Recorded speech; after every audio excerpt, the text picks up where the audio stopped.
Climate change affects our cities, it affects our infrastructure, it's affecting agricultural production, the production of our crops, and what crops we can grow in different areas over time. It affects the ecology in terms of invasive species of plants and animals in our environment, and the Prairie Research Institute at the University of Illinois is addressing all of these issues. The Prairie Research Institute has about 500 scientists and engineers that work together, ranging from climate modeling to geology to ecology to industrial process engineering to implement the latest technologies to reduce carbon emissions to the environment and to make our processes more efficient and to adapt to changing impacts on our ecology and our agriculture.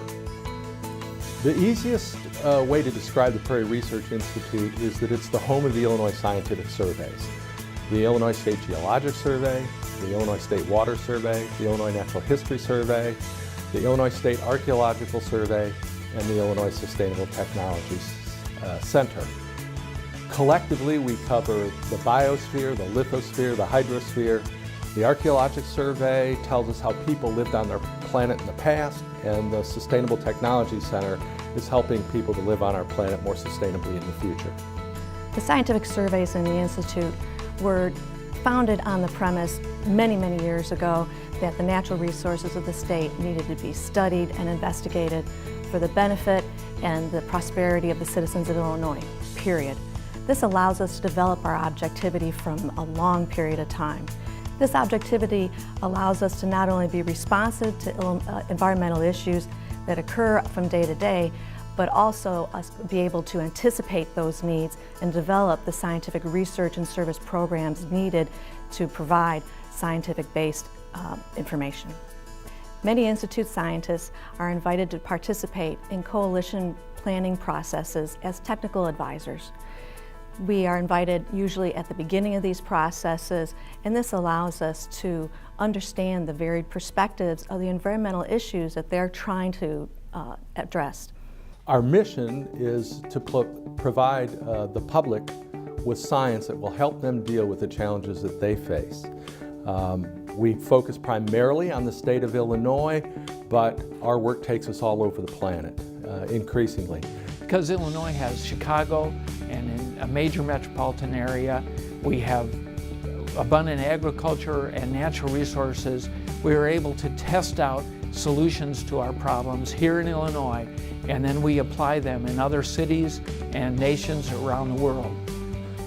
One of our most important projects recently has been a project looking at the feasibility of sequestering carbon underground in deep saline aquifers. We're taking carbon dioxide, which has the potential to be captured from many sources, and pumping it deep underground where it can be stored, it can be captured for the long term. In a project we're just completing the first year of, the Illinois State Water Survey, the Natural History Survey, and the Illinois State Archaeological Survey are all assisting the forest preserves of Cook County in developing a natural and cultural resources management plan.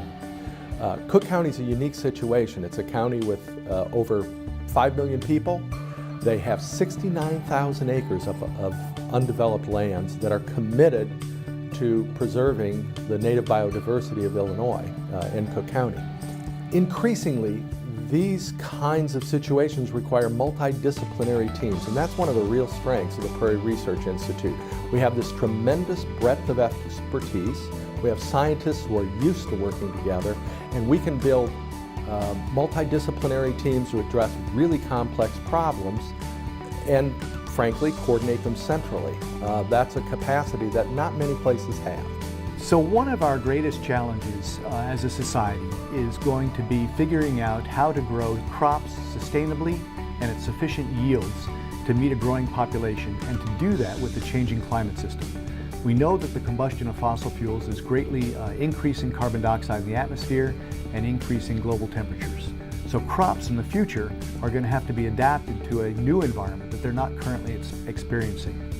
In my field research in the soy face experiment, where we fumigate crops with elevated CO2 to make them appear as they were going to be in the future with the continued combustion of fossil fuels, we use quite a bit of carbon dioxide to inject into the atmosphere around the crop to simulate these future conditions. One of the greatest expenses in our soy face experiment is finding a source of carbon dioxide to do our experimental manipulations. We can use that carbon dioxide that PRI is capturing through their engineering development work and use that for our experimental work at the soy face facility.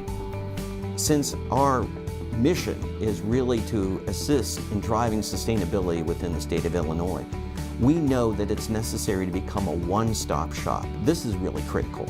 So as a result, we've set up our organization so there's actually 3 different pieces to it. The first, of course, is a technical assistance group where we actually go out and we work with industry to be able to drive through sustainable processes and procedures. The second is applied R&D group, because we feel it's very important to not do just R&D that works great in the lab. We need to be able to drive this out into the pilot and large-scale demonstration. Then the third piece to it is outreach, because it's great to be able and go out and work with folks, but there's a critical component of outreach. So as a result of having all 3 of those pieces, we're a one-stop shop. People can come and find out all the necessary information they need to drive sustainability with their organization. We realize that this is a global environment. So as a result, we do a lot of work here within the state, but we also work on a global perspective. Because at the end of the day, if you worry about sustainability and you worry about the environment, it doesn't end when you go outside the state boundaries. That's part of one of the key missions that we impact not only the state, but we impact the globe.